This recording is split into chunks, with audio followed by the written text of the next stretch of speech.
آیا تا حالا شده یک روز کامل بدوی؟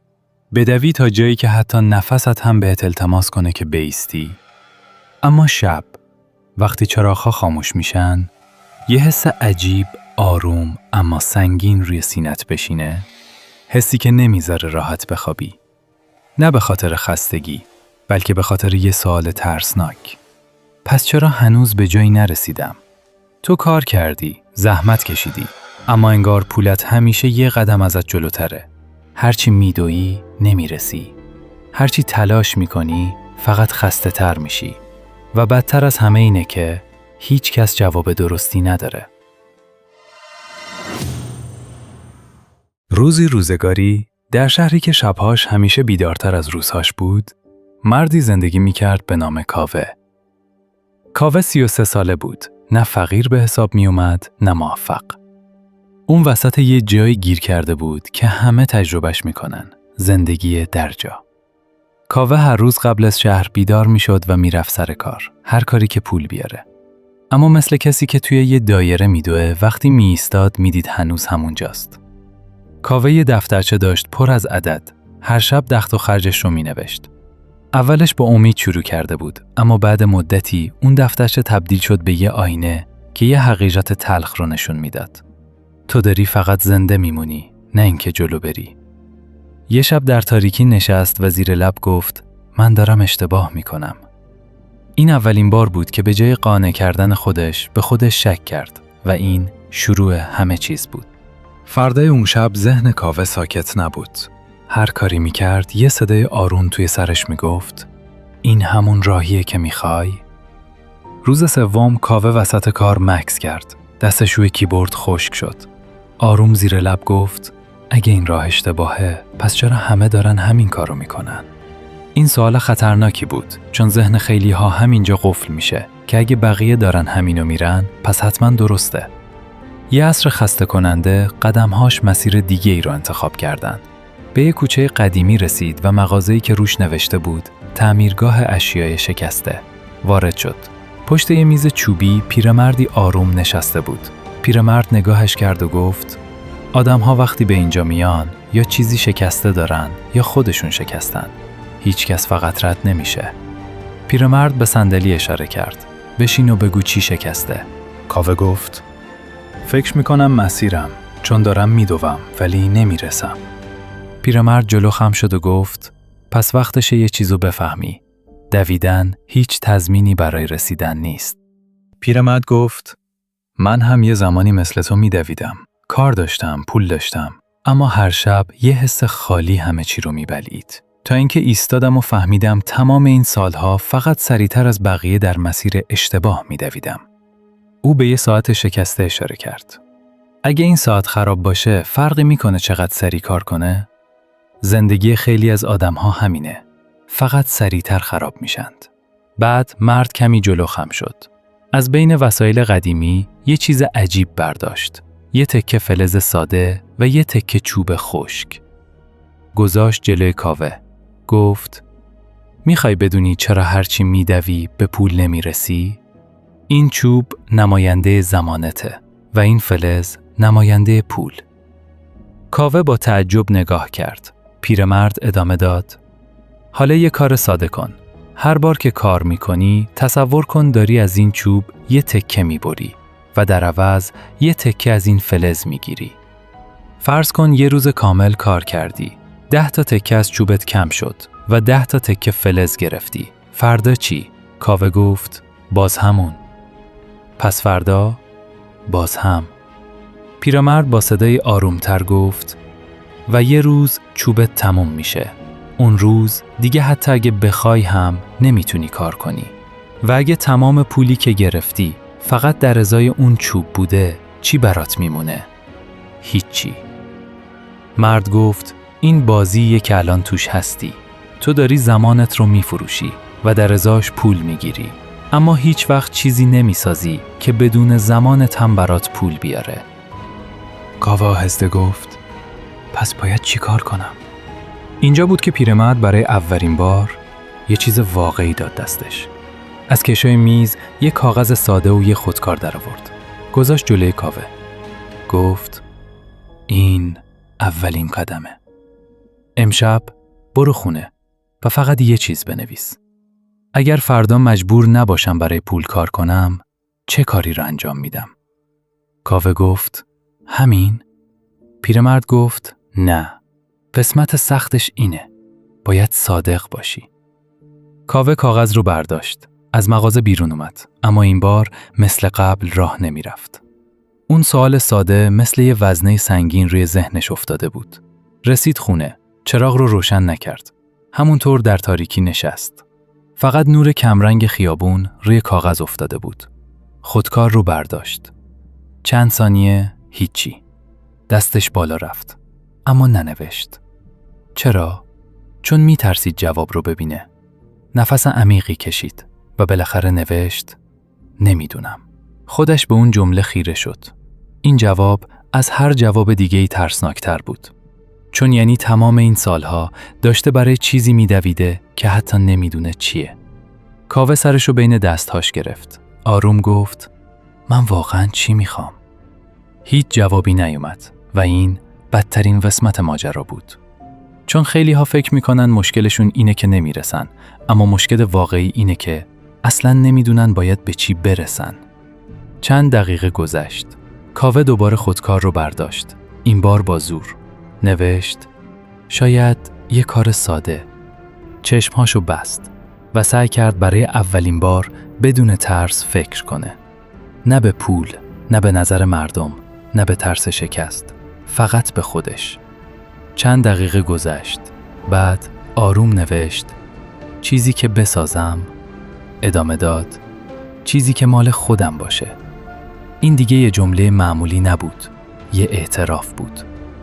کاوه به کاغذ خیره شد. برای اولین بار یه تصویر توی ذهنش شکل گرفت. خودش در حال ساختن چیزی. نه فقط انجام دادن کار برای بقیه. نفسش عمیق‌تر شد. اما درست همون لحظه یه صدای دیگه اومد. اگه نشه چی؟ اگه شکست بخوری چی؟ کاوه هنوز جواب نداشت، اما سوال درست رو پیدا کرده بود. صبح بعد کاوه برگشت پیش پیرمرد. پیرمرد 2 ظرف گذاشت جلوی کاوه.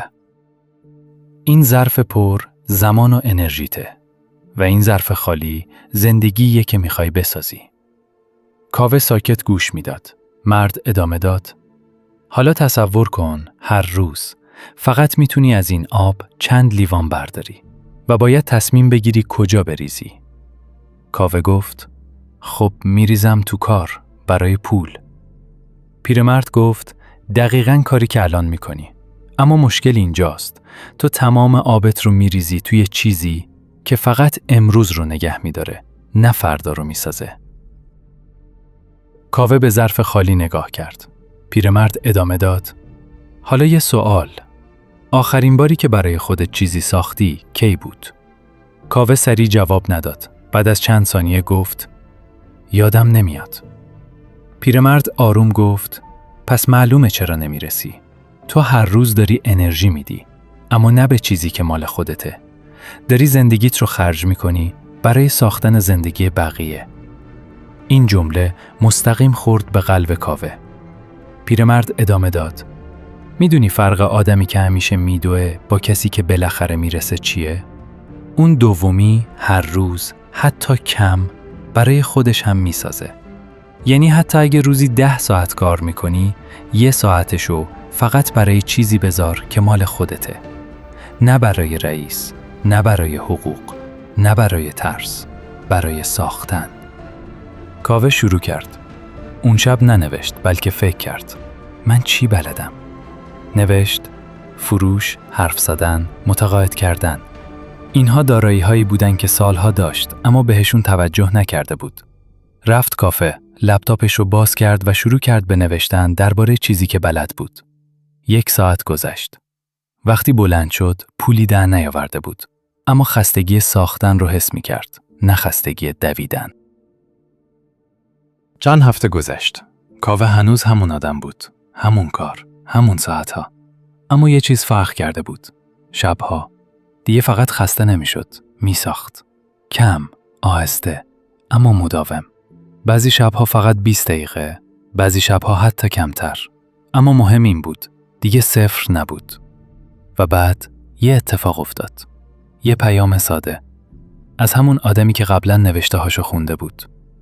میتونم بابت این پول بدم؟ میخوام بیشتر یاد بگیرم. کاوه چند ثانیه به صفحه خیره موند. دوباره خوند. باز هم. این جمله با بقیه فرق داشت، چون برای اولین بار یکی حاضر بود برای چیزی که ساخته بود پول بده. نه برای ساعت کارش، برای فکرش. قلبش تندتر زد، اما صدای قدیمی برگشت. شاید شانسیه. شاید یه بار بیشتر تکرار نشه. کاوه ساکت شد. این همون نقطه‌ایه که خیلی ها برمیگردن عقب. چرا؟ چون ذهن به چیزی که براش آشناست بیشتر اعتماد داره و مسیر جدید همیشه ترسناک‌تره. اما کاوه این بار یه فرق کوچیک داشت. اون قبلا یه بار تصمیم گرفته بود فرار نکنه. پس جواب داد: آره، میتونیم شروع کنیم. اولین پولی که گرفت خیلی کم بود. شاید حتی خنده‌دار. اما چیزی که مهم بود عددش نبود. معنیش بود. اون پول یه پیام داشت. میتونی بدون فروختن زمانت هم پول در بیاری. کاوه اون شب دیرتر از همیشه خوابید. یه سوال توی ذهنش شکل گرفته بود. اگه این واقعی باشه، پس تمام این سالها چی؟ یه حسی شبیه به بیدار شدن. روز بعد وقتی سر کار بود، همه چیز همون بود. اما نگاهش فرق کرده بود. به میز کارش نگاه کرد. به ساعت. به آدم‌ها. و برای اولین بار یه چیزو واضح دید. من دارم وقتمو میفروشم. این جمله ساده بود، اما خطرناک. چون وقتی اینو بفهمی، دیگه نمیتونی مثل قبل ادامه بدی. اما هنوز یه مشکل بود. کاوه هنوز به حقوقش وابسته بود. نمیتونست یه دفعه همه چیزو رها کنه. بین امنیت و رشد. حالا کاوه 2 زندگی داشت. روزها کار، شبها ساختن. بدنش میگفت خسته است و ذهنش میگفت ولش کن. زندگی قبلی راحت تر بود. این نقطه‌ایه که اکثر آدم‌ها تسلیم میشن. کاوه رفت پیش پیرمرد و گفت سخته. مرد گفت چون داری از جایی میری که برات آشناست به جایی که نمیشناسی. ذهن تو امنیت رو ترجیح میده، حتی اگه اون امنیت تو رو فقیر نگه داره. تو 2 راه داری. یا همین مسیر رو ادامه بدی و همیشه خسته باشی، یا یه مدت سختی رو تحمل کنی تا بعداً آزاد باشی. کاوه این بار سختی رو به عنوان بخشی از مسیر دید. چند ماه گذشت. نه یه شبه، نه سری، آروم. کاوه هنوز همون آدم بود. صبحها کار میکرد، شبها میساخت. اما یه چیز عوض شده بود. دیگه عجله نداشت. چون حالا میدونست داره در مسیر درست حرکت میکنه. کم کم اون کار کوچیک شبانه بزرگتر شد. آدمهای بیشتری اومدن. پیامها بیشتر شد. درآمدش آهسته اما واقعی رشد کرد. نه یه انفجار، نه یه معجزه، یه پیشرفت واقعی. و مهمتر از همه یه تغییر عمیق. کاوه دیگه به پول مثل قبل نگاه نمی کرد. قبلا فکر می کرد پول یعنی بیشتر کار کردن. اما حالا می فهمید پول یعنی درست ساختن. یه روز وسط کار ناگهان ایستاد. نه از خستگی، از آگاهی. به اطراف نگاه کرد و برای اولین بار یه چیزو واضح دید. من دیگه نمیدونم. لبخند زد. چون بالاخره فهمیده بود تمام این سالها مشکلش این نبود که کم تلاش کرده. برای چیز اشتباهی تلاش میکرد. اون روز بعد از مدتها دوباره رفت همون مغازه. درو باز کرد. اما مغازه خالی بود. هیچ کس اونجا نبود. فقط همون سکوت و همون وسایل قدیمی. روی میز یه کاغذ بود. برداشت. روش فقط یه جمله نوشته شده بود. وقتی مسیرتو پیدا کنی دیگه به راهنما نیاز نداری. کاوه لبخند زد. نه به خاطر پول. به خاطر فهمیدن. اون مغازه رو ترک کرد. اما یه طرز فکر رو با خودش برد. و این با ارزش‌ترین چیز بود. دوست من، اگر تو هم داری میدویی اما به پول نمیرسی، شاید وقتشه نه اینکه تندتر بدوی، بلکه یه لحظه بایستی و از خودت بپرسی دارم چی رو میسازم؟ چون فرق بین آدمی که همیشه میدوه و کسی که بالاخره میرسه فقط توی یه چیزه. یکی فقط کار میکنه، یکی میسازه. تو چی فکر میکنی؟